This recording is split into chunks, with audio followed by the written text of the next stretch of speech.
Order some appetizers and roast turkey too. When I go to my eldest son Liam's house for Christmas, I'm treated like a maid. Originally, Liam, my husband's child, with his previous wife and I didn't get along well. Still, I tried hard to be recognized as a mother, but my efforts never reached Liam. That idiot. Happy to be treated like a mom. Let's make her do all the housework. Ha! Awesome! We can relax. I was shocked to hear Liam and his wife Ava laughing like that. What was all my effort for? I felt hopeless.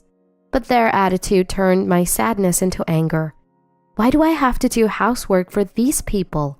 Let's stop it already. I decided to stop and get my revenge. I'm Isabella, 81 years old, living alone. I married at 37. Before that, I was all about work and had no love life until my father introduced me to someone. My father was a wealthy man with many real estate properties. He introduced me to a kind man from the real estate company he used. He had been divorced, but I couldn't refuse because he was so kind. Concerned about my age and my parents' worries, I couldn't let the chance go. My husband was very friendly, and I was surprised he was divorced. Knowing he was raising 2 young sons as a single father, I wanted to help. Perhaps I was already attracted to him. We got along well and enjoyed being together. So we started dating. But with his kids, we couldn't go on many dates. Mostly, I'd cook and eat with them at his house. Isabella, this is delicious. I want to eat it again. Thank you. I'm glad you liked it. His second son Noah quickly took a liking to me. He was a charming boy, always smiling and talking. But Liam, frankly, didn't show me a good face. He barely responded when I talked to him. I didn't let Liam's coldness deter me and kept trying to talk to him. But our relationship didn't change. Then, at 38, I married his father. I tried to bond with the sons like a real mother. I'll go to your sports day with Dad and cheer for you. I had no children of my own, but did my best as a parent. Liam remained cold, but I hoped we'd become a real family someday. However, things with Liam didn't improve, but worsened. It started with his rebellious phase, his failure in a prestigious private high school entrance exam, and his rebelliousness led him to delinquency. He would stay out late and come home in the middle of the night. What are you doing? I'm worried. At least call me. Shut up. Don't talk to me like you're my mom. You're not my parent. Those words hurt me deeply. I thought I was doing my best, but my feelings weren't getting through. My husband and Noah supported me, but after that, Liam stopped talking to me. And then, Liam left home for college and never came back. Sometimes my husband or Noah would contact Liam, and I didn't worry much as long as he was doing fine. I thought his rebellious phase had ended, and that time would eventually heal our relationship. Then, both of my sons went on to college, jobs, and marriage, each starting their own lives. Their growth was so rapid, it was deeply moving. I was looking forward to enjoying life with just my husband. I thought so, but life wasn't so kind. My husband died in a car accident, hit by a drunk driver while returning from drinking with friends. I was stunned by this sudden loss. He was still so healthy. I wasn't ready to say goodbye. Why him? My emotions were overwhelming. Even after the funeral, I couldn't stop crying. Noah kindly spoke to me afterward. Mom, if anything happens, rely on us. We're family. Those words were my salvation. Liam seemed concerned too, helping with greetings and funeral arrangements. I was grateful to have met these children.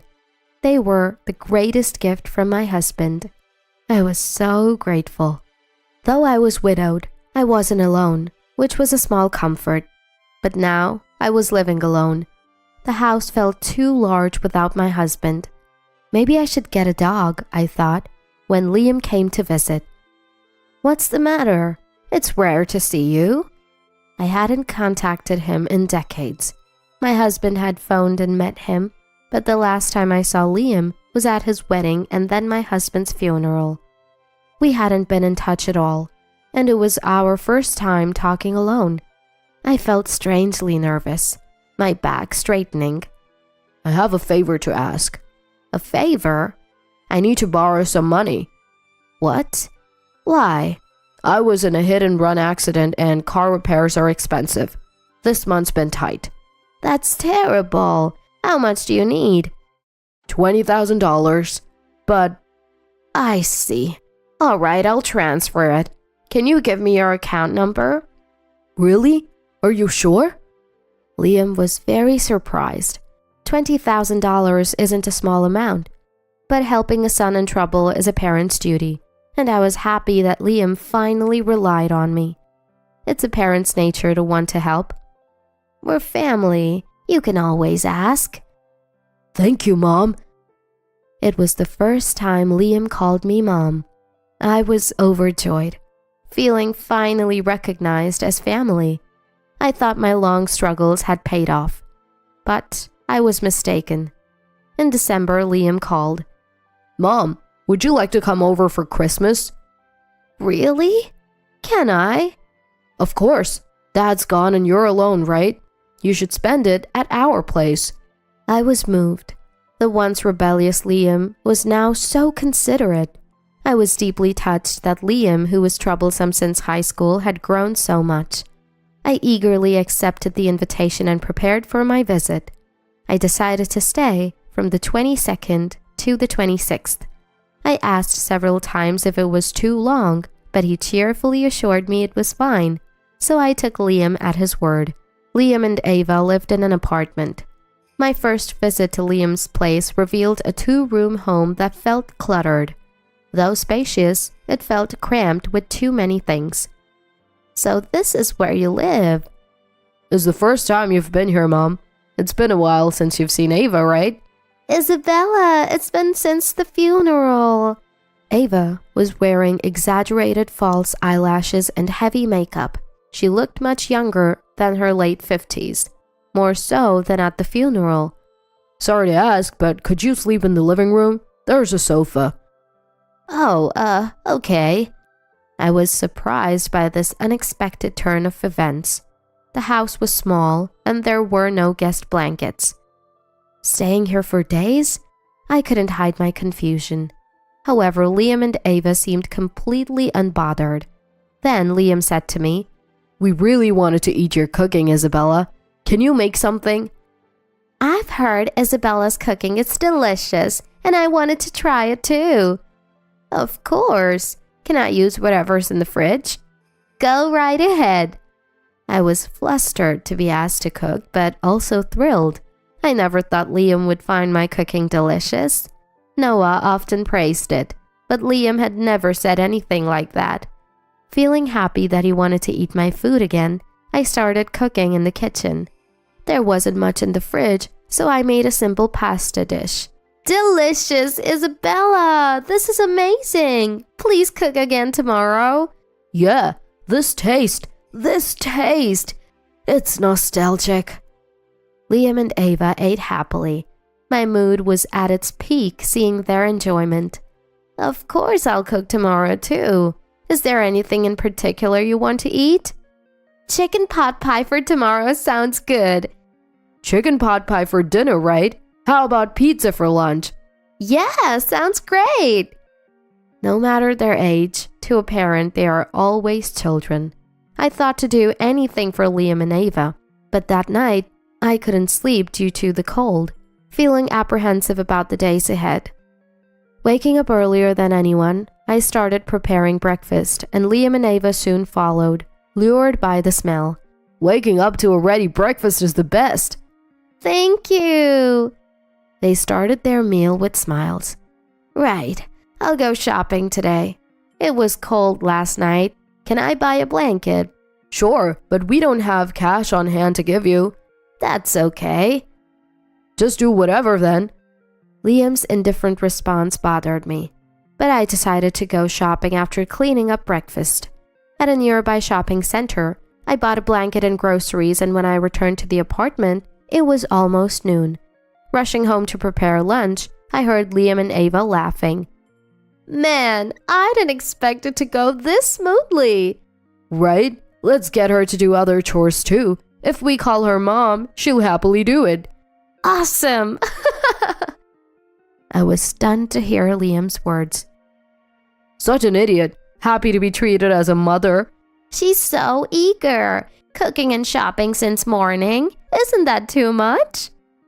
If she's this soft for her son, I should have pretended to be a better son earlier. Right? Why didn't we go to Isabella for money sooner? She's not even working, just living off of Dad's inheritance, but there should be more inheritance left to squeeze out. Fantastic! I was astonished by Liam and Ava's words. Thinking they saw me as a family was a complete misunderstanding. Liam was lying to get my husband's inheritance that I had received. Taking advantage of my generosity, they invited me for Christmas to make me do housework. I was shocked. I thought we had finally become a family. I was the only one excited. Stunned, I was approached by Liam, who was heading to the bathroom. Surprised to see me, his face stiffened for a moment, but he quickly smiled. Mom, you're back. Must have been cold outside. I'm starving. Oh, you're back. Looking forward to lunch. They spoke to me as if they hadn't been overheard, buttering me up. Still confused, I followed Liam's lead to the kitchen and began preparing the meal. They didn't help, just started eating as soon as I served the food. Oh, this is delicious. Thank you. Mom, you've always been good at housework. Could you do the laundry and cleaning too? As you can see, Ava's not good at it. Yeah, it's hard keeping up with housework when I work part-time every day. Indeed, the living room was cluttered with discarded clothes and empty plastic bottles. Far from sanitary. But now that you're off, you can do it, right? No, I really can't tidy up. Then let's do it together. Housework is easy once you get used to it. I have other things I want to do today. Mom, please. We're family, right? I just want to relax for Christmas. Liam spoke as if he were pleading, but I knew it was all an act. Why should I be the one to serve Liam and Ava? I couldn't accept it. Yet, if I refused now, it might create an unbridgeable gap between us. Maybe it's better if they're a bit selfish as family. I decided to think that way. All right, but I'd like you to help me a little. Yes. Thank you, Mom. In the end, they didn't help me at all with the housework. Instead, their behavior became increasingly arrogant. On Christmas Eve, Liam and Ava started drinking from noon, laughing stupidly while watching TV. Mom, is dinner ready yet? You're slow. Hey, did you wash this shirt yesterday? I wanted to wear it today. Mom, bring me a beer. I want some appetizers. They just lounged on the sofa, treating me like a servant. Why am I doing housework for these people? This isn't how families should treat each other. I had reached my limit and spoke to them. Why don't you stop drinking from noon and do some cleaning? I'm not the only one who should be doing housework. Drunk, Liam and Ava glared at me fiercely. What? Shut up, you old hag. Don't talk back. Right. Tell her more. You should be grateful we're even acknowledging you as family. You blood unrelated old woman. Show your gratitude through housework. It's better than being alone at home, right? Be thankful to us. Liam and Ava were completely mocking me. At that moment, my feelings for Liam disappeared. Why had I been so desperate to become family with such people? It's better to be alone than to be family with them. I have Noah. I don't want to live being looked down upon and used by these people. Unaware of my feelings, they continued to order me around. Can we order steak for Christmas? For Christmas, it's got to be appetizers, right? Order some appetizers and a roast turkey too. Please. Without even looking at me, they spoke. I had an idea for a little revenge. Understood. I ordered appetizers and a roast turkey for delivery. Delivery culture has become widespread. Even high-end restaurants do it now. It's convenient to eat high-end appetizers and roast turkey at home. I ordered the most expensive one, totaling $3,000. Of course, cash on delivery. Then, leaving a note saying, "I'm going back to my house," I returned to my own home. 5 hours later, back at my house, Liam called me as I was having a quiet dinner. "Hello?" Hey, why did you just leave? Seems he finally realized my revenge. I suppressed a smile and coughed to stay calm. "Leave? I'm just going back to my own house. Why do I need permission?" Don't talk back. More importantly, why are the appetizers and roast turkey $3,000? How can we afford that? "It's from a nice place. I splurge for Christmas." Trying not to laugh, I spoke, and Liam and Ava's voices got louder. They must be red-faced and angry now. We didn't ask you to order something that expensive. "Then you should have ordered it yourselves. I just ordered what I thought was good since you asked me to." Why would you order something so expensive, you idiot? What's wrong with your sense of money, being so poor? Just come back and pay now. "No way. It's dangerous for an old person to walk alone at night. I avoid going out after dark." What? Are you kidding? We're cutting ties with you, okay? "Yeah, isn't it sad to be alone on Christmas? We're kindly offering to spend it with you, and you waste our consideration. How rude!" Liam and Ava threatened to cut ties with me, using the bond of family. I would have been shaken in the past, but now it didn't matter. I'd rather be alone than spend time with people who use family affection to treat me like a servant. "It's fine with me. Let's cut ties then." Are you sure? A poor person with only dad's inheritance. Don't come to us for money when you're in trouble. Even if you ask, we won't lend you any. "Just so you know, we're not going to take care of you either. Noah doesn't live nearby, right? So if you need care, there's no one to look after you, right? Poor thing, with no money and no one to care for you." Liam and Ava seemed to think they were in a position of advantage. They always misunderstood that I was poor. In old age, you can't work, and there are medical and care expenses. They thought threatening not to support me would make me comply, but it was irrelevant to me, because I had enough money to give my son $20,000 just like that. Feeling sorry for them, I decided to tell Liam the truth before cutting ties. "You keep saying I'm poor, but I'm not struggling with money." Huh? But you don't work, and you only have dad's inheritance, right? "No, I have an income of about $5,000 a month, besides the inheritance." What? $5,000 a month? How come? "My father was a wealthy man. An only child, I inherited his real estate. Sold some, but the remaining properties give me a steady rental income, so I'm set for my retirement." Rental income? We didn't know that. "Well, of course. We hardly ever spoke, did we?" "True. Noah lives far away and can't take care of me in my old age, but with money, I can hire facilities or home health aides. I never intended to burden my sons with my care. I've saved enough to not be a burden in my old age. By the way, since we're cutting ties, I'll leave the inheritance only to Noah. I should write it in a will. Maybe it's time to start end-of-life planning." Wait, hold on. It's unfair only Noah inherits. I'm your son too. "Huh? Aren't you a stranger now that we've cut ties? Who are you?" Don't mess around. How can you call your son a stranger? Heartless. "Huh? I thought the one who treated their mother like a servant and tried to get her inheritance was heartless." How do you know that? "You thought I hadn't heard? Silly. Anyway, we're strangers now. Goodbye." Wait, I can't pay the $3,000. Help me! Liam kept shouting something, but I ignored it and hung up. Then I blocked his number. My revenge worked perfectly. Life isn't so sweet that you can dump chores on others and enjoy all the benefits. They should regret how they treated me a little. After that, I blocked Liam's number and got into a taxi.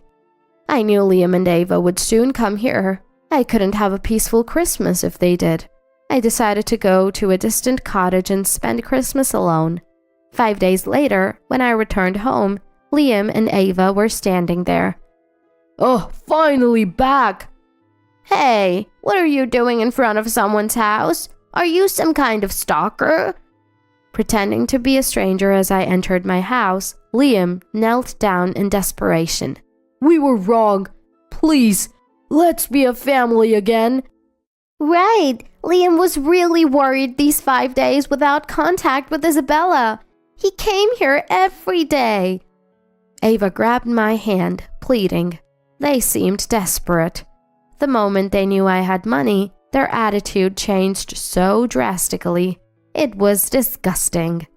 What exactly does being family mean to you? Family means helping each other out in times of trouble, right? Sure, but I'm not in trouble. What if you get into trouble someday? It's comforting to have us around, Isabella. Then I'll contact you if I'm in trouble. As I tried to enter my house, they desperately tried to stop me. Wait, you might not be in trouble, but we are. In trouble? What kind of trouble? We're out of money. Really? That's tough. Work hard. Is that all? Shouldn't there be more of a reaction? Liam and Ava looked at me in surprise. They probably expected me to lend them money. I'm tired of hearing that kind of talk. It's cold, and I just wanted to go inside. That's all I was thinking about. We have debts. The income from our jobs is so little. I'm supporting the household with my part-time job too, but the debt isn't decreasing. Please help us. Aren't you our mother? Their words had no effect on me. If you have debts, why are you taking time off for Christmas? Huh? Isn't it normal to take a break on Christmas? Aren't wages usually higher during events like Christmas? And you think you can enjoy a leisurely Christmas break with debts? You probably thought you'd get money by saying family and son again, right? That's not it. Then earn it desperately. You're in your 50s, still of an age to earn. If you're desperate enough, you can repay your debts. It's impossible. We can't just... Stop being so dependent. It's embarrassing at over 50. As a family, I'm telling you, you're too reliant on others, only thinking about taking the easy way out. Liam and Ava probably didn't expect to be lectured by me. They were wide-eyed in surprise. You can't go on like this. As a family, I care about you. So I'll be strict. I won't provide any financial support from now on. What? Earn your own money. Ignoring the speechless Liam and Ava, I entered my house. A parent isn't just there to spoil their children. As a parent, I believe it's my role to guide them on the right path, even if it means being trash. I've resolved not to indulge Liam just because he's family. Afterward, I received no contact from Liam. I heard from Noah that Liam had gotten into gambling and debts. After being rejected by me, he went to Noah for money, but was firmly turned down. I can't afford to give money to someone who just wants to gamble. I have children to take care of. Noah's words were completely reasonable. Eventually, Liam and Ava couldn't stop gambling, and their debts increased. Once, I passed by their house and saw a scary-looking person demanding money. In the end, my words didn't reach them. It's regrettable, but Liam's future is no longer my concern. I've moved from that house and haven't given Liam my new contact information, so there's no future involvement. Somewhere in my heart, I wonder if cutting ties with Liam was heartless, but it wasn't the wrong decision. If I had continued to indulge them under the guise of family, I would have been robbed of all my savings. I refuse just such a life.